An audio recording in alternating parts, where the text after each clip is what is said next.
Welcome to PenTellectual Conversations.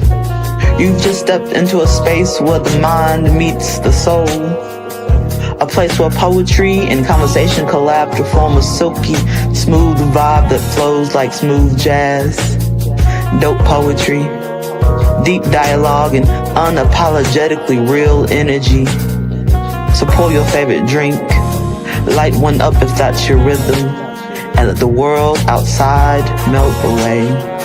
So sit back, relax, and let's get into tonight's hot topic.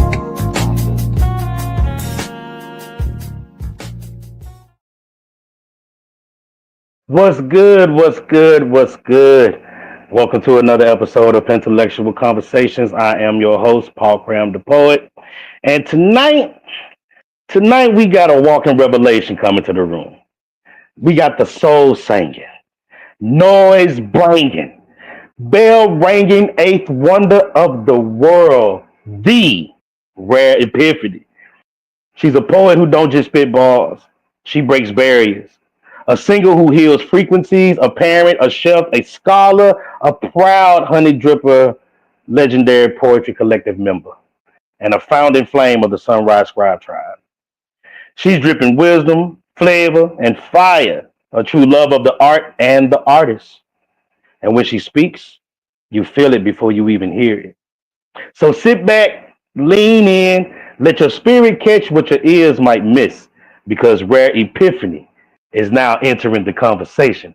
Everybody, please give it up to the eighth wonder of the world, Miss Rare Epiphany. Hey, Hey, what's good? How are you doing? good. What's good, Drip? Man, oh, you know that sounds good, man. Oh man, I'm so honored that you was able to make the show, man. I know you have a lot on your plate, man. So I appreciate you taking time for PenTellectual Conversation. Man, I'm honored to be on this show. I love coming up in here. I've been to the episodes prior to this, and I just love the deep dive y'all do and the fun y'all have because it's fam. I love it. I'm honored to be here. Thank you. So let's go ahead and get started. So the name Rare Epiphany, what does that mean to you? Okay, so funny story. Rare Epiphany started out as a description, and not my name. It's just that people started calling me that. I believe that, I use the word rare to being unique, epiphany, a divine revelation. I believe that every person, every soul is a unique divine revelation of the Most High God, right? He created one you. There is not another like you. There will never be one like you. I believe everybody's a rare epiphany. So for me, I always felt myself trying to fit in. And then I realized I'm one of one. And it's not necessary for me to fit in to anything. I just have to be. The greatest way to honor my identity, my gifts, what God has given me is to just be. And that is where and why I am Rare Epiphany. And I love her. I just want everybody to know that right off the top. We go ahead and get that out the way because I'm probably gonna say that shit a few times. I I love this love woman you. right here, man. Oh, I love you. So you are such a powerful presence. But take us back. What adversity did you have to face when you first started writing?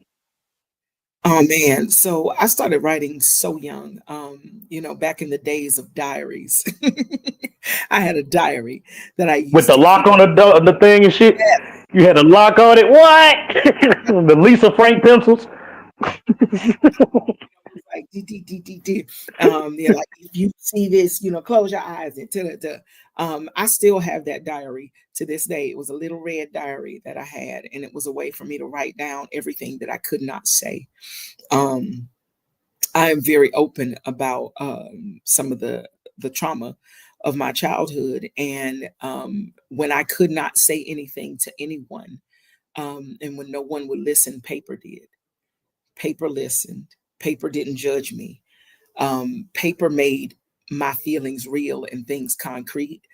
And so I was able to scribble down, write down all of this stuff. And if I felt like tearing it up, I could.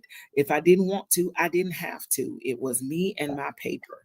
And I just wrote and wrote and wrote everything. And as an only child, let's just say I was loquacious.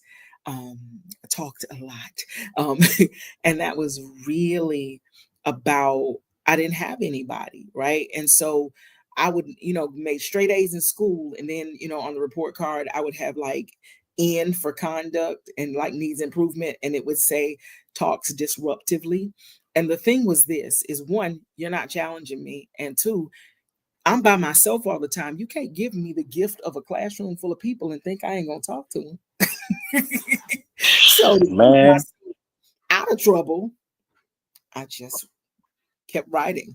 And it was trying to get that gift from the privacy of my paper and myself to getting it out to other people, because I really didn't think anybody else was interested in what it was that I did, right? I was a singer, and that's what people wanted to label me as. And people wanted me to paint me in the corner of a vocalist. So they were like, you do vocals, and that's what you do. Except in my family, everybody sings. So I did get to do poems at church because everybody else in my family was singing, and they were like, and you do the poem. Okay. And I would do my little poem, like my little Easter speech. Do that. And that was the thing of just finally letting myself say what was on the paper was the biggest challenge for me. To feel like, oh, somebody else has been through this.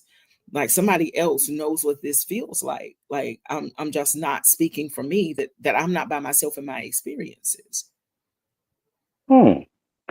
Okay, so with you being such a creative powerhouse, singing, poetry, cooking, like you're the only person I've ever known who made a mushroom look like chicken breast, and I still want it. Like to this day. Like I went and looked at mushrooms today and didn't know which one to pick. And I said, you know what, I'm just gonna talk to Rare later on. So with you being such a creative powerhouse, how do you know when your poems, like when they want to be sung or spoken or shouted, like what gives you that vibe? They speak like children speak. You know this as a poet. Like the poem will tell you how it wants to be said. You just got to listen, right? So I write it, and I write through a process called psychography, which means I don't plan what I write. I Mhm. simply write whatever comes out. It's train of consciousness, right? I'm literally just it's stream of consciousness. I'm typing, I'm writing, usually to a prompt or a phrase somebody said or something I heard, or snippet of something that pops up, and I just start typing. And after I type it, it's as much a surprise to me as it is to you. So I'm going to go back and read it, and after I read it a few times, I can hear it. It's talking to me. It's telling me how it wants to be said or sung, how it wants to be handled. And it's not the same for every piece. And sometimes I write stuff where I'm like, I don't think that was from me, but okay, maybe that was somewhere deep down inside. I I think we all have those moments where we surprise the hell out of ourselves, and it's for me when that happens, it's like dang, and the first thing I do is probably like I hit you up, or I'll hit up Mystic or Dara, somebody. I'll be like, hey, read this. I need to know if what I'm looking at is it really that good, or am or am I tripping? But yeah, man. Did this make sense? What was I saying? Because I was saying, hey, Omari, I know they're gonna be Omari gonna be sick of me. Edwina be sick of me. Sadai, anybody who available during the day. Look, does this make sense? Because it okay. Like, but I love the fact that we have people we can bounce off of, though. That's a Like, gift. I love it. That is a blessing. Like, I absolutely love it, love it, love it. Okay, so I'm gonna ask a couple more questions, then I'm gonna go ahead and get to the part where everybody came out here for. So I hope I forgot to tell you. So in the first half of this, I'm gonna want you to do like three, four, whatever. You pick. And then the second half, same thing. 3 or 4, you pick. But that's what we going with it. But do you think the stage helped you find your voice, or did your voice help you find the stage?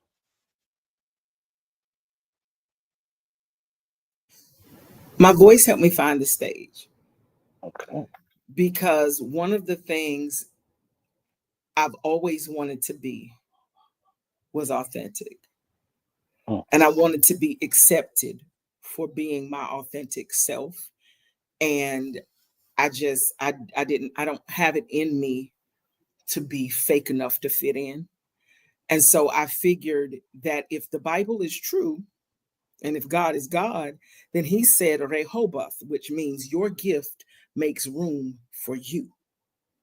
And so all I had to do was be authentic in my gift and in my walk. And then that would make room for me. I am of the Asia Sampson mindset, 3 or 3,000. Whoever is meant to get it will get it. I don't care who shows up or does not show up to a show. Whoever is supposed to get it will be there and will get it. And that's above my pay grade to worry about. And once I let myself loose from that, I'm not impressed by numbers. Like if it's just me and you, Paul, we just gonna go toe to toe with these poems, and that's just what it's gonna be. I don't need 20 people, 100 people, 50. I've sung on stages with 50,000 people in the audience during Montreux, or I've seen aerial views of these shows, and they're not the ones that mean the most to me, right? The ones that mean the most to me are the intimate, tiny spaces where somebody I've never met in my life comes up to me and says, "You told my story." That's what this is about for me. It's about me being able to share that this is what it is, but I'm still breathing and I'm still here. I survived 100% of what I've been through, and so can you. Oh, that that's something you tell. That's something you've told me recently. All You the know, time. Yep. and Yep. I be on you. yes, yes, and I'm thankful for that. Like you are definitely one of those people that I mentally lean on. You know, and I appreciate you so much. So if they get it, they get it. So right now we gonna let them get it. So at this moment, I'm getting ready to get myself removed from this stage, Rare, and you give us your first 4 pieces that for this set. And when your set is complete, just let us know. Okay. State mic I'm gonna is do yours. thank you. I'm gonna do these 3 pieces because you crazy. Um okay. Um he said I was hell on wheels, a hotbed of unhealed, peeling through the streets of my life like blazing hot knife through butter. I was utterly taken aback. Low key offended that he accused me of being unmended, tattered, like the frayed edges of an outfit that mattered so much you wore it too much and let everybody touch it with their curious and admiring hands. And when the smoke cleared, there you stand, covered in the dirty fingerprints of every man you let get too close, tiny rips and tears from the clinging claws of the women you trusted the most to smooth out your wrinkles. I mean, I thought they were sprinkling their black girl magic on me, but strangely it seems that I was mistaken. Like what I had taken as celebration was cellulase shaken on the fabric of my foundation, and I was none the wiser until I started looking in the mirror and despising the outfit, that one that used to fit me so well, that now made me look like hell on wheels. A hotbed of my unhealed, peeking through all the holes, the weeping wounds hidden in the folds of my flesh that I had tried my best to keep under pretty wraps, now visible through the scraps. And now I am trapped in the glaring gaze of my truth, and how deep down inside I knew he was right. I've been peeling through the streets of my life like a blazing hot knife through anything soft like butter. I was utterly taken aback. So I stare back at my truth in the mirror, clearer in my clarity. I strip me bare. Allow the air to get to those sore places. Grace these wounds with salve and prayers. Dare my eyes to break contact, because breaking contact with my reality is what has gotten me to this space of disrepair in the first place. Maybe this is where heaven begins, where I can mend and finally be whole. That's that piece. I love my brethren. I love my brethren. I love my brethren. Ooh, I love a Black man. My God. So I wrote this piece for a brother of mine who was dealing with fatherhood and how he felt ill-equipped for it because he did not have a father in his life.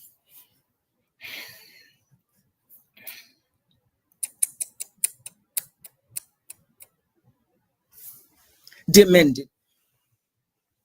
I see the dull cracks of tears riding your cheeks like stowaways. They clash, do not match the dancing in your eyes. I can register your pain. Cradled in the curvature of your smile, finding melody in the lift of your tongue, you breathe it beautifully, mask it masterfully. I do not mistake you for broken. There are no shards of you glistening dangerously, bloodlusting the veins of others for kinship's sake, because the broken break. Nah, you mend. You take the unraveled and begin again a tapestry. You weave allegories that breadcrumb a path to whole, though I know you haven't gotten there yet, but I'm willing to bet you will. I don't know how it feels to walk a mile in your shoes, to bear the weight of sun confused by a missing part of the sky, but I believe he just wasn't worthy of the vibrant kaleidoscope of colors cupped in the circle of your grin, or the brilliance in the arc of your embrace. You are a grace far too regal for his less than celestial sphere, my dear. Mended. You are a rainbow too beautiful to be offended by the dark of his sky. And you know why you were never on his horizon? See, the storm that had begun in him never ended, and rainbows are gifts extended only after the tempest turns. He never earned or deserved your light, and your worth has never been in question despite what it felt or still feels like. I do not mistake you for broken. There are no shards of you glistening dangerously, bloodlusting the veins of others for kinship's sake, because the broken break. Nah, you mend. You take the unraveled and begin again a tapestry. You weave allegories that breadcrumb a path to whole, though I know you haven't gotten there yet. But I'm willing to bet. I'm just willing to bet you will. Peace on that. And I'm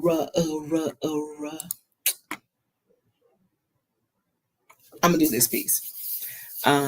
Shout out to Immortal because your piece prompted this piece. Last night, I was in a room full of poets doing poetry. No particular theme, just spitting the things that were on their minds, a winding road of finding freedom, or sometimes a trap, sometimes rap, and a few bars of R&B.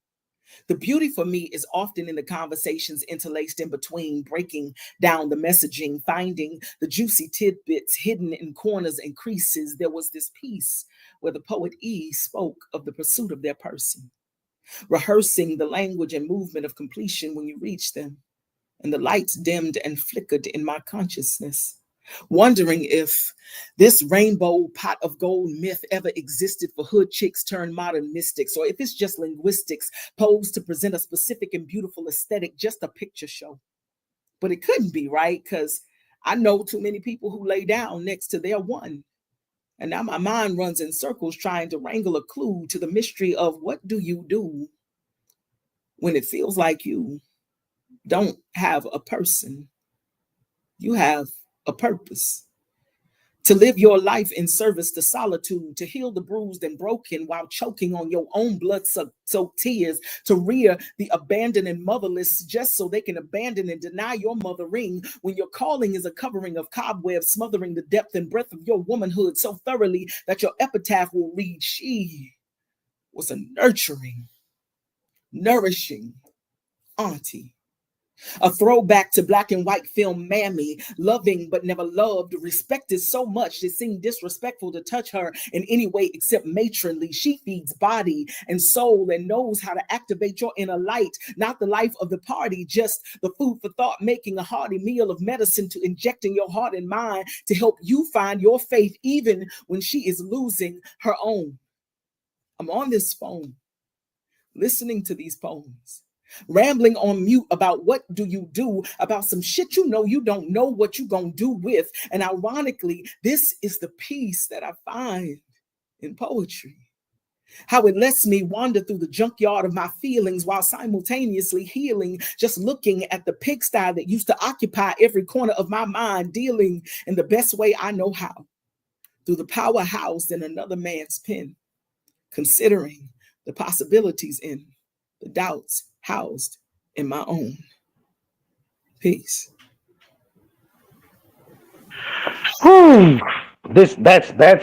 That's like church for me.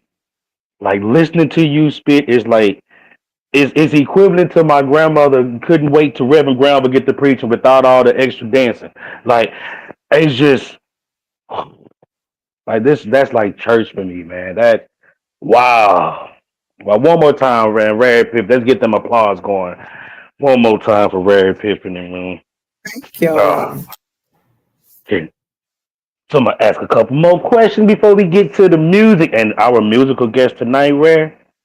We got we got that man that got all the monikers. He got a bunch of names. He got names like Bitch You Better. He got names like the Soul Gargler. Like when I first heard him say that name right there, I was like, that was one of the few times I ever said, "Damn, I wish I could have thought of that." You That was- you talking about Mr. Win 22, legendary Win 22 of the Honey Trippers. Yeah, that's who you talking that guy. You talk about that guy. You talk about that guy. the The walking erotica. Yeah, we did. the The we gonna play a track from his tonight hey. and about halfway through. So yeah, and it's dope. I done listened to it about 6 times already. All right. I love it. So question kind of a little bit on the deeper side. Okay. If your younger self could sit in front row of your shows, what would you be afraid that she would see, and what would you hope she'll feel?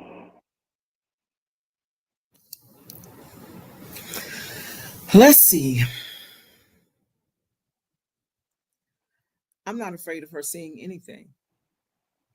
I, Mm. I'm glad that she will see pieces of herself still in me and understand that even though it may hurt, she still survived and she's still here and she's on stage to speak to her.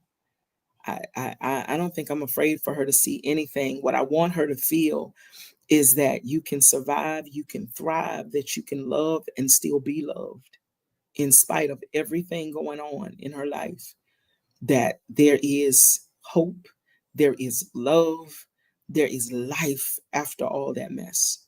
That's what I want her to see. So I want mine to see that you can keep going. Like it's so many times I wanted to quit. Like, Baby. man, have you have you ever healed somebody with your art while you were still bleeding yourself? All the time. Um, I think healing, especially for yourself, is not a monolith, right? It looks different for every person. You can, if you've ever played a sport, um, then you know you can have an injury and then you can re-injure that thing because while it is healed, it is still vulnerable to being broken again. And so, yes, some things you thought you were healed of, and something will drag you back to it. And you just got to get up and keep moving. You know, you gon' get but like, oh, I've broken this before. I've been hurt like this before, and I still got here, and I still got up. And so I speak those things that are not as though they were. Sometimes the writing is who you are and where you are. Sometimes the writing is prophecy for where you want to be. And sometimes I write something that I am striving to be, write from somewhere I'm trying to get to. And sometimes some other people get there before I do. And I don't begrudge them that victory, right? If they made it through something that I let come through me, then I feel better that I can make it too.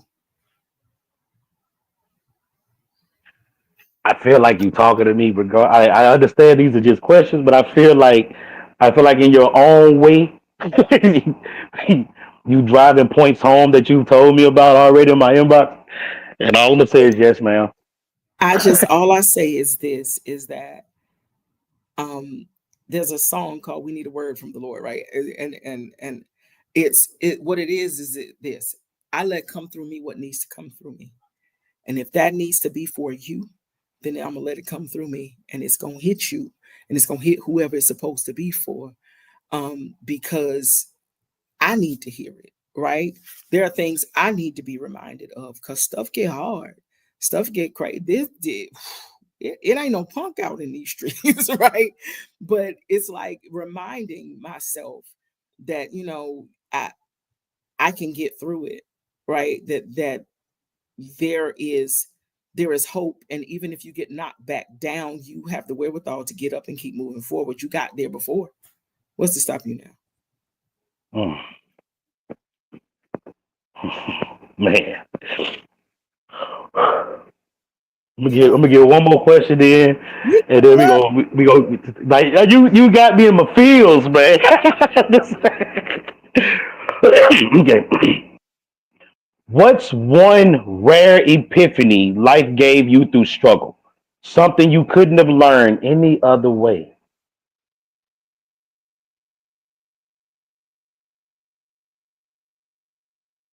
I could never have learned that broken and bruised hearts still beat.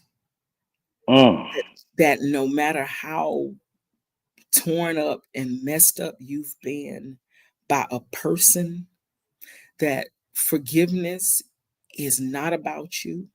I would have never thought there was so much liberation and freedom and forgiveness for people who did not ask to be forgiven, right? People who have messed over you, who have done you wrong, who have despitefully used you, have drug your name through the mud, have just broken every fiber of your being, and finding it in yourself to let it go to the point of I forgive you, and not just I forgive you, I wish you well. I wish you healing. I wish you peace. I wish you love.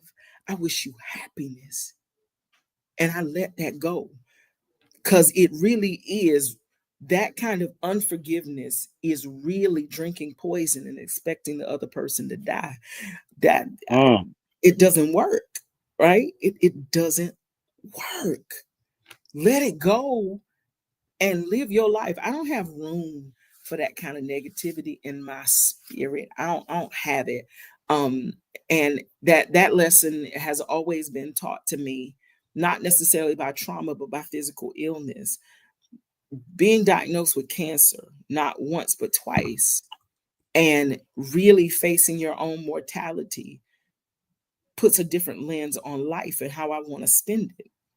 I don't want to spend my time being angry. I don't want to spend my time holding grudges. I'm holding a grudge where I need to be holding something else. And I'm not doing that no more. I'm not going to do it. I'm going to love you and I'm going to keep it moving. Now, that doesn't mean you have access to me. I got to protect my peace and I got to protect myself. But what I ain't finna do is spend my time worried about what somebody who ain't worried about me is doing or saying. Or if you believe what somebody said about me that was negative, and one, you need to know me. And if it goes against the grain of everything you've known about me, then you do with that what you will. But I'ma just be me. Period.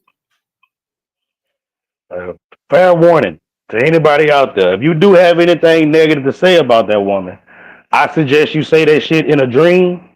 I recommend you don't say that shit out loud to nobody that know and love her. Pull up game is strong behind that one. So, and not just me. I ain't just talking about me. It's a lot of us. It's a lot of us. I understand because I'll be like, if you want it with them, I have been on the phone with somebody who came out sideways with a drip member's name in their mouth, and I said, "We gonna stop this right here, partner, right here. Because if you want it with them, you got it with me. Okay? Nah, you can't tell. They some stuff you can't tell me nothing about, and it's the Honey Drip Poetry Collective because I have had family that has forsaken me. I have been disappointed by a whole bunch of people, but I have pulled up at shows in other states and people be there before me. I pull up for a show in Chicago and Marielle is already there. Marielle live in Atlanta. I pull up to a show in Alabama. I got Kiss coming from North Carolina, Walking Erotica coming from Atlanta. I got Kenya the Songbird, Lisa Lips, Ebony the Goddess. What? Shout out Drip. With them, you want to. You want it with them, you got it with me. All day, every day. It's gonna go bad. I'm just telling you, it's gonna go bad because a few of us don't want to talk about it. We waiting on the moment. Not at all. All right. Roll to fight you. Mess with Paul. Mess with him. So we are halfway through the show. Huh? I said he said to tell you how you doing. Hey, Paul. What's up, man? Hey, that's my guy. Like, no, I don't think either one of you know the amount of love I have for him. Like, it's different. It's different. Like that man there, bro. He's and I had a really dark moment. Like I was having a really dark moment, and I couldn't shake it. Like I couldn't shake it at all. And I instantly got an Instagram message that I've never received from this person. I'm like, who is this? And when I clicked on it and he told me who he was, and he went to talking, at that moment, like everything just lifted. I'm like, you know what? Like, you know what? That's my baby. I love that, man. I love him to death. Loves you. So we are halfway through the show at this point in time. So right now, if you would like to get some PenTellectual merch, if you would like to be a hot topic, if you have a song that you feel like the world needs to hear, right here the QR code that sends us to our link tree. With this QR code, you have access to our Instagram, our Facebook, again, the merch, the forms for you to be a hot topic, the forms for you to get your music out there for the Soundbite Artist of the Week. So hit us up. Let us know what it is. Also, real quick show reminder for tomorrow. Tomorrow, Wednesday, 9 p.m. Eastern, 8 p.m. Central Standard Time. My sister, Poppy's Poetry Corner. You already know what it is, man. Her Limitless Boundaries show. Make sure y'all meet me at the corner. It's going to be lit as always. Let's go. Now it's that time. It's that time for us to listen to the track of not a, but the Walking Erotica, produced by Desi Beats, who also produced this, the title track for the show. So without further ado, this is The Walking Erotica with Rock the Stroke.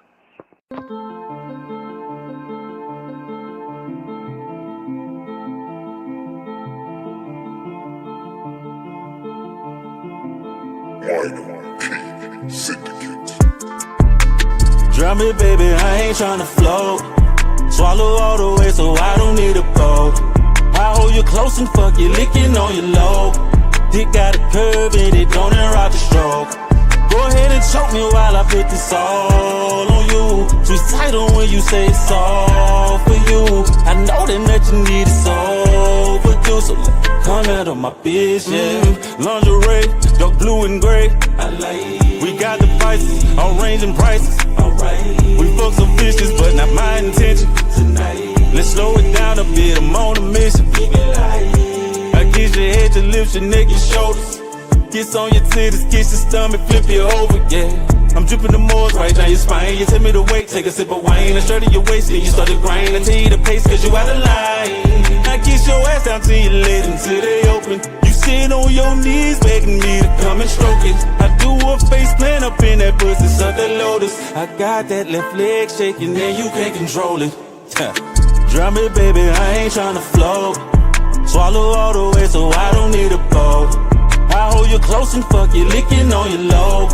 Dick got a curve and it don't interrupt the stroke. Go ahead and choke me while I put this all on you. Sweet title when you say it's all for you. I know that you need it so overdue, so let me come out of my bitch, yeah.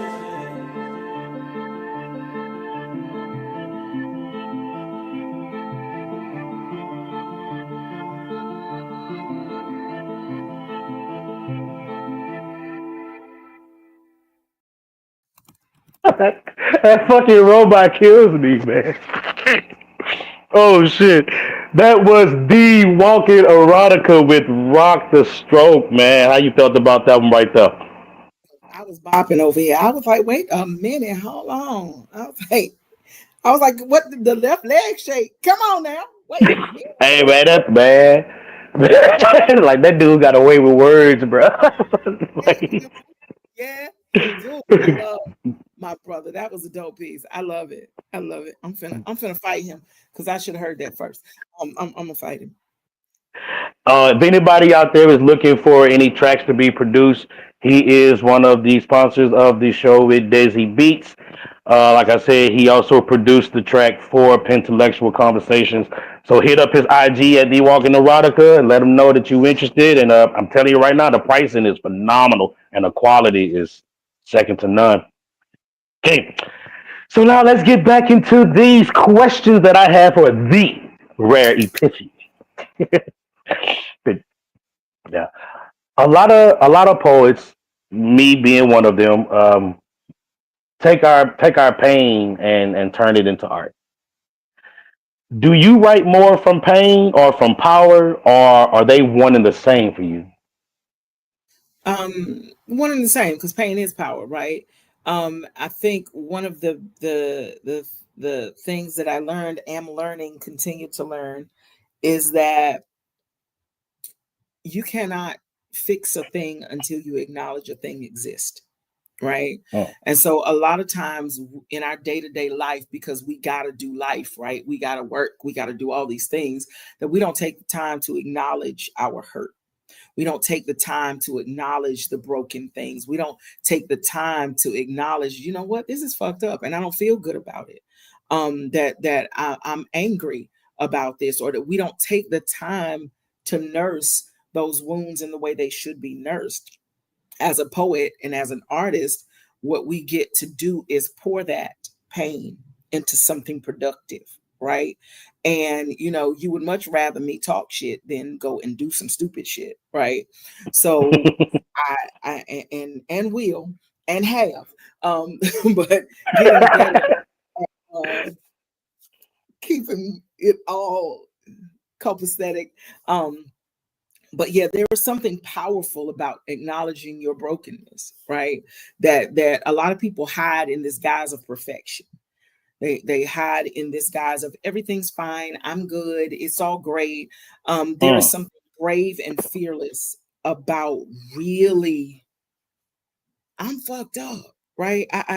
I'm messed up, and I can't fix it if I don't acknowledge that it exists. That I can't heal a wound I refuse to say is a wound, right? Too busy pretending like, oh, that didn't hurt. You ain't hurt me. I don't know who this think he is. I ain't hurt. I ain't. All the while, they pieces of you falling off everywhere, and you shedding and breaking off the stuff that you can't fix. It's like it's the same as me not going to the doctor and dying, right? I can't fix it if I don't go to the person, be that God, be that your therapist, be that your physical doctor. Fix it. Fix you above all else. Put your mask on first so that everybody around you won't die. Put your mask on, get yourself together so that you can spread some of that healing, even in the midst of healing, right? You ain't there yet, but spread some of that to the people around you by doing the work. And part of doing the work is, I'm going to put this pain out here. Better out than in. Now that I see it, now that it's real, now I can deal with it. Now that I admit it, there's stuff I didn't want to admit to myself, but now that I admit it, it's like, okay, now I can do something about it. Now I can do something with this because I let it out. Let it out. It's powerful. It's hard. It's hard. But it ain't easy work. It feels good once you get out there. Like I've been doing that lately. Like I've been writing my pain. I've been getting it up out of there, and I do feel like there's weight lifted. So I totally understand what you said. I wouldn't have agreed with this 3 months ago. I'd have been like, yeah, whatever. But you know what? It's work, right? It's work. It's hard work. But when you think about it, how much hard work is it to hide? To put up a facade, it's very, right? All the time, to try to keep up this thing all the time. And what I learned is, somebody asked me, like, how do people keep up with their lies? I said, we keep up with my lies by not telling them, because there's too much work in trying to figure out who you told what, when, where, and what. I ain't got time for that. I'm gonna be me, and either you like me or you don't, and that's on you. That ain't got nothing to do with me, right? That ain't got nothing to do with me. I'm gonna stand on the ashes and the pieces of my broken and be like, here I am. Take me or leave me. I don't care. I don't care. How do you find balance? Like, how do you balance the vulnerability of you sharing your truth with the responsibility of inspiring others? Inspiring others is not my responsibility. My responsibility. Say that one more time. Inspiring others is not my responsibility.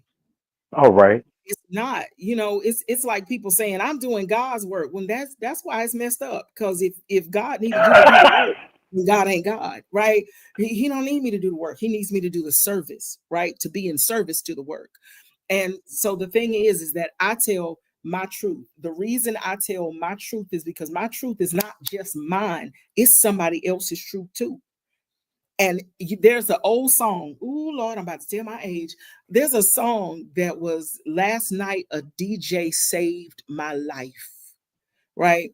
And I always flip it and say, last night a poet saved my life. The number of poets and the number of times that a poet has saved my life just by being genuinely who they are and writing their truth, so that I could see it and be like, I'm not by myself. You survived and I can survive too. It was not their responsibility to inspire me. It was their responsibility to be true to their gift and to say what it is that they were supposed to say, so that I could be in a space and see it and receive it. And I was like, yeah, that's what it is. And once you take that weight off your shoulders, baby, that's freedom. You trying to inspire. I got to go and I got to inspire. No, you don't. You got to be you. Who you are, living your life is an inspiration.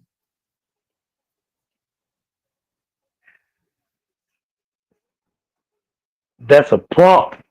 That's a prompt, poet. It is not your responsibility to inspire us. Right. Let's get to this rapid fire. I'm gonna give you choices, and you just pick one. Okay. Ready? Pen or mic? Pen. Stage lights or candlelight? Candlelight. Hook or verse?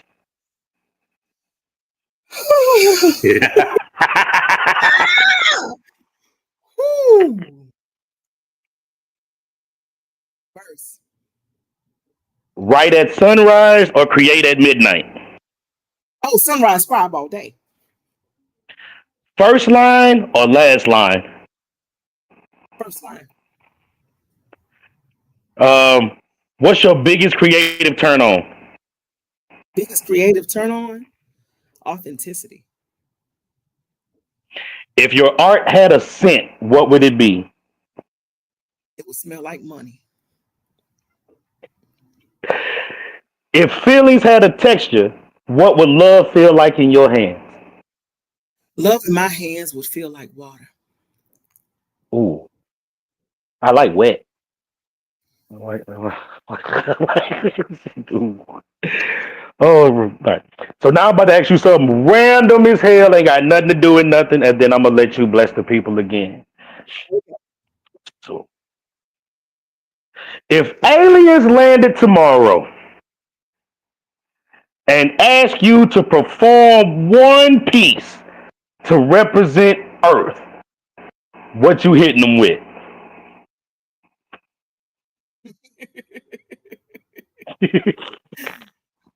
It's a piece called Ever.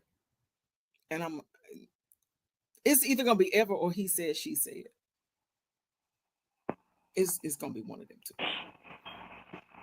I'm gonna have to hear them pieces eventually if you don't do them tonight. But at this Just both moment of in them tonight, time, just cause. so I'm getting ready to get out of your way once more. The mic is most definitely yours. Thank you.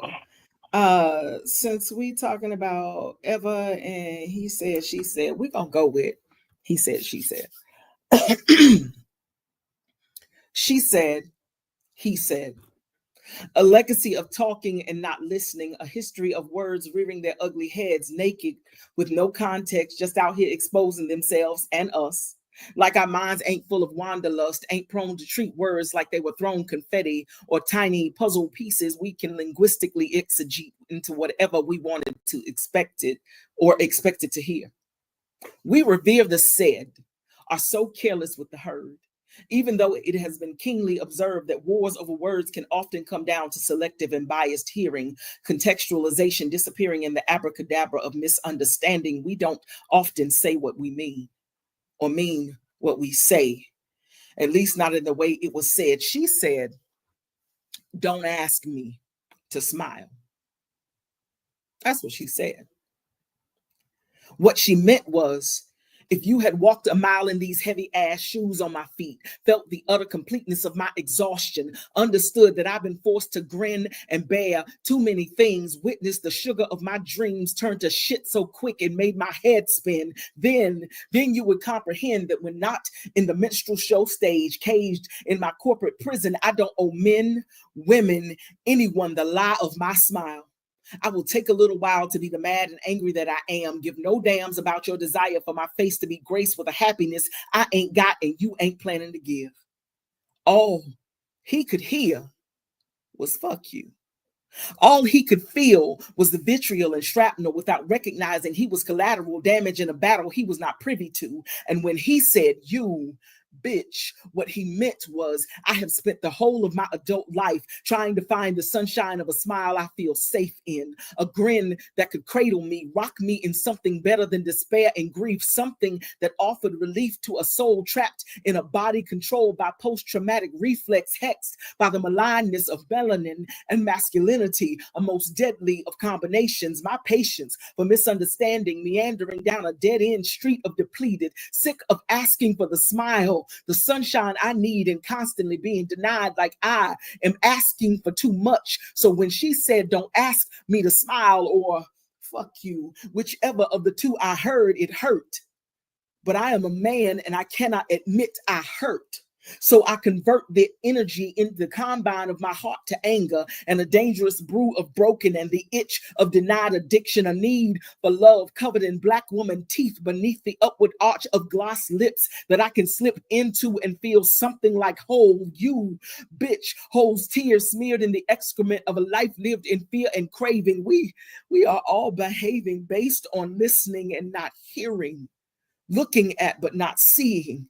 She said, he said, out of context with the healing of just being heard. And as a palate cleanser, we shall do, I've been writing these poems I've been writing these poems.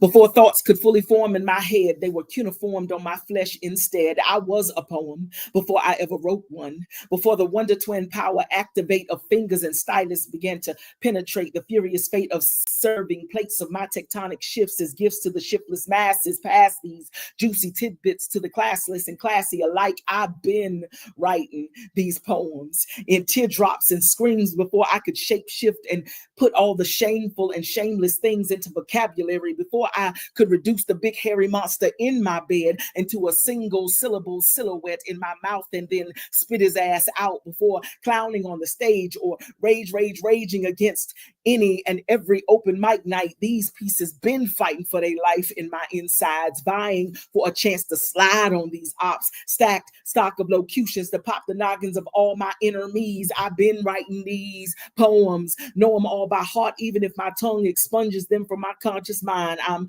always able to find them again in memories tucked beneath the rim of my rib cage, next to the rage always gracing the edges of my heart. They will start a riot in my chest, and the best I can do is cough, take these chalky baby aspirin to aspirate, as in breathe in this pen, breathe out the phlegm covered gems you just now calling poetry. But if you ever knew or know me, nigga, I've been writing these poems. Okay, I'm gonna do two more. And I'm doing two more because I want to end with Brilliantly Filthy, because I feel brilliantly filthy. But this is my other alien piece. You ever made love to a nigga you should have fucked? A dude you should have just given enough to keep your rep up, a duck and dodge type nigga, a fake number, keep your heart type nigga, the kind you don't give your best head to, hold off on the Gawk 3000 because you don't need a nigga stalking you, trying to recoup his soul, a hit and run, a fun attraction you hide or ride a time or two, and then the carnival packs up and leaves, a pleasing interaction between two ships passing in the night.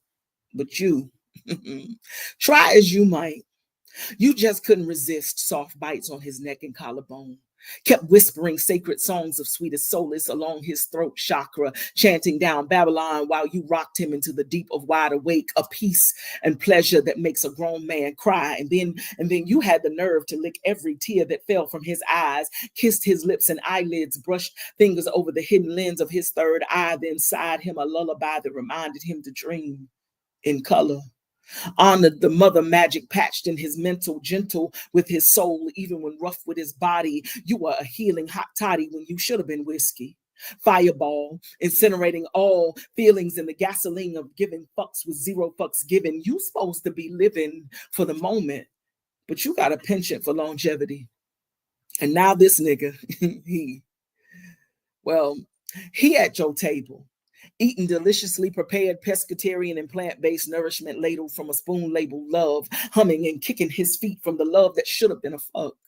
And now you stuck, trying to dislodge his soul like a loogie from your throat, hoping he goes softly into that good night.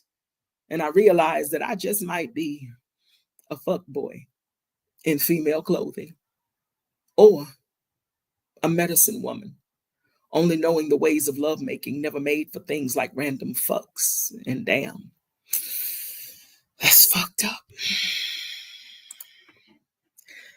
And this last piece is tonight, living in a fantasy, own little nasty world. Tonight, don't you want to come with me? Do you think I'm a nasty girl? Tonight, living in a fantasy, own little nasty world. Tonight, don't you want to come with me? Do you think I'm a nasty girl? He asked me if I was a nasty girl. If I made toes curl and cheeks clench, if I was a bench rider, a rider, a die, or did I come to play? Nigga, don't play with me. I am brilliantly filthy. I have the will, the capacity to masterfully outmaneuver your labels for me. I am far more than nasty. My craftiness is born of curiosity and a drive to derive your deepest fantasies from the permission granted me into the kaleidoscopic copulatory scantily clad secrets you whisper in the night. The ones you write with your eyes that belie the calmness of your smile, nigga. I see the wild in you. And it recognizes its reflection in me too. I study you. Tap into the breadcrumbs of your conversation, take notes, and bookmark the important parts of the dissertation dripping from your lips. Baby, you wrote the script, outlining the path to your pleasures, and I take measured effort to learn all of the lines, unwind the plot as it thickens. I have great expectations like Dickens when your dick ends up in my capable hands and mouth. And all regions down south, I don't know exactly what it is you want and need. I read the lines of you like Braille. Let my fingers sail across the ocean of your melanated skin, execute all the actionable intelligence gathered in my mind. Fucking you physically won't be the first time you've been inside me. We made love intellectually more times than I can count, B. Spiritually, we've known each other's wiles since the ether, and I lay beneath your willow tree wisdom in past lifetimes, spitting beautifully dope lines off the dome. My erotic nature is at home in the drip. Honey kisses my lips and declares me filthy, but brilliantly so. So to answer your question, no, I am not a nasty girl. I'm a grown-ass woman that'll flip your world inside out if you don't watch your scratch that my mouth. It's about that life, nigga. It'll give you life. Before it meets skin, before suction has collected your seed and soul, from my mouth flows living water, and me, being daughter of the Nile, makes it plenteous. My words are just as lethal as the soft plushness of my palate on phallus. The world is a callous and cruel place, but you'll find grace and peace in the words that I speak. Sensual satisfaction in the pleasures I convey and seek. I am intellectually erotic, rare, and exotic with these epiphanies. It's what makes me me, and that is beautifully dope and brilliantly filthy. Oh, shit.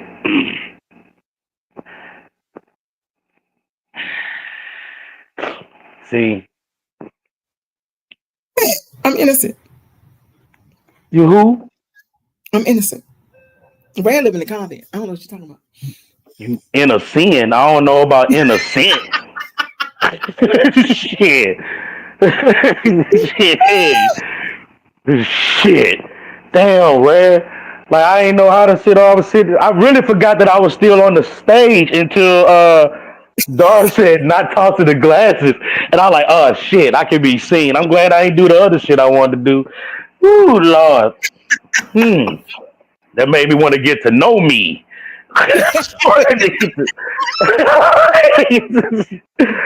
Oh man. So I got two quick questions for you real quick before we get out of here. One is, when people experience rare epiphany, whether it's through performance, poem, or just your presence, what do you hope they walk away feeling? I hope they walk away feeling seen and heard. I hope they walk away feeling empowered and feeling loved and feeling cared for. What's next for Rare Epiphany, and where can everybody follow your art? Oh man, what's next for Rare Epiphany is recording. Hey Desi, I gotta call you. Straight up. I need to finish this project. I've been sitting on it for a minute. I need to finish this project. I was working with a dope artist named Major League Beats, and he passed away in the middle of us working on this project. So it's time for me to pull some of this stuff out and get back to work on it. I'm working on a new book, and I'm working on shooting a cooking show called Pots and Poetry.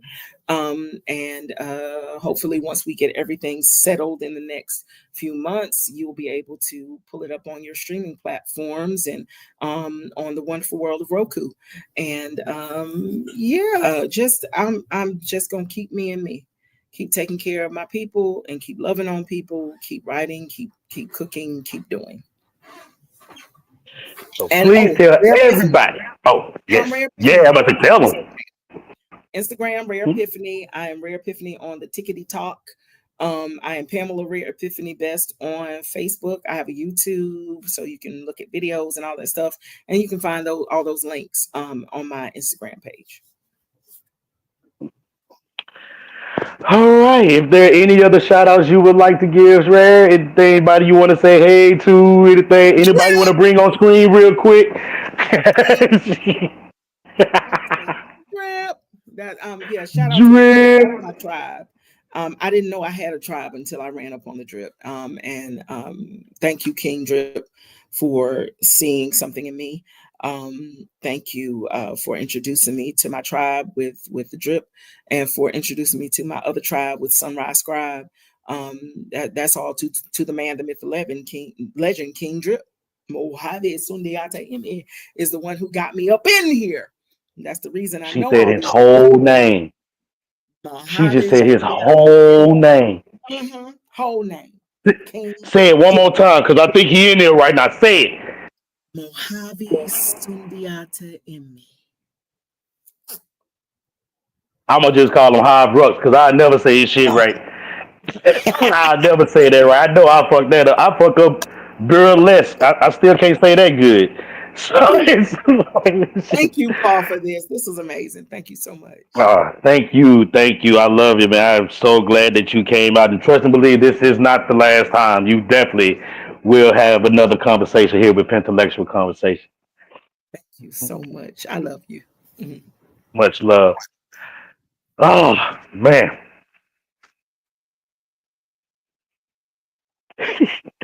All right.